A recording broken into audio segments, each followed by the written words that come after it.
Muazzez'in mutfağından herkese merhabalar. Kanalıma, mutfağıma hoş geldiniz arkadaşlar.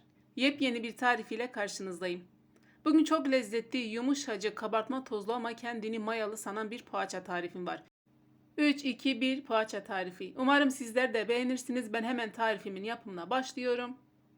Yoğuracağımız kabın içerisine 1 su bardağı sıvı yağ, klasik 200 milimlik su bardağını kullanıyoruz. Sarısını üzerine ayırmış olduğumuz bir yumurta beyazı, 2 su bardağı yoğurt.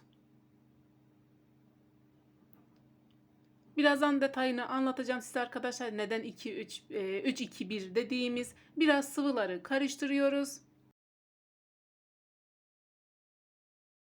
Sıvıları karıştırdıktan sonra üzerine 1,5 tatlı kaşığı tuz ve 3 paket kabartma tozunu ekledikten sonra ununu yavaş yavaş ilave ediyoruz.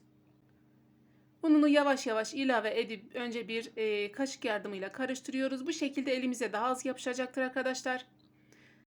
Neden bu poğaçanın adı da 3-2-1 diye hemen belirteyim arkadaşlar. 3 paket kabartma tozu, 2 su bardağı yoğurt ve 1 su bardağı sıvı yağdan dolayı poğaçanın adı 3-2-1 diye geçiyor arkadaşlar. Ve gerçekten kabartma tozu olmasına rağmen yumuşacık bir hamur oluyor. Toplamda 4,5 su bardağı un kullandım arkadaşlar. Yumurtanın büyüklüğüne göre, unun kalitesine göre değişiklik göstermektedir. Kontrollü bir şekilde ununu ekleyip yoğurursanız çok daha iyi olur. Toplamda bu şekilde şekil verirken bile kullandığım unla birlikte toplamda 4,5 su bardağı un kullanmış oldum.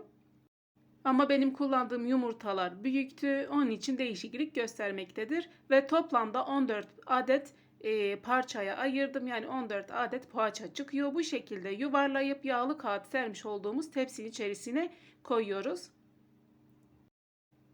Hepsine şekil verdikten sonra üzerine yumurta sarısını sürüyoruz. Gerçekten yumuşacık oluyor. Kesinlikle denemeyenler için şans verin diyorum.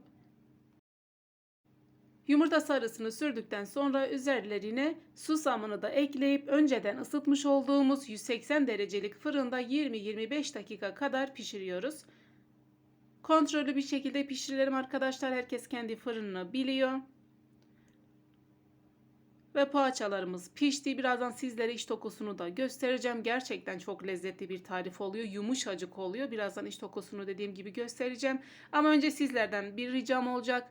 Videomu buraya kadar izlediyseniz videomu beğenmeyi, kanalıma abone olup bildirim zilini açarsanız bundan sonra gelecek bütün güzel tariflerden haberdar olabilirsiniz. Kanalımda birbirinden güzel ve lezzetli tarifleri görebilirsiniz. Beğendiğiniz, sevdiğiniz tarifleri sevdiklerinizle de paylaşabilirsiniz.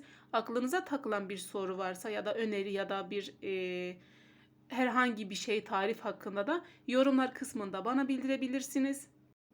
İç dokusu da bu şekilde gerçekten yumuşacık ve çok lezzetli bir tarif oluyor. Umarım beğendiğiniz bir tarif olmuştur. Başka bir tarifte görüşmek dileğiyle. Kendinize çok iyi bakın. Allah'a emanet olun.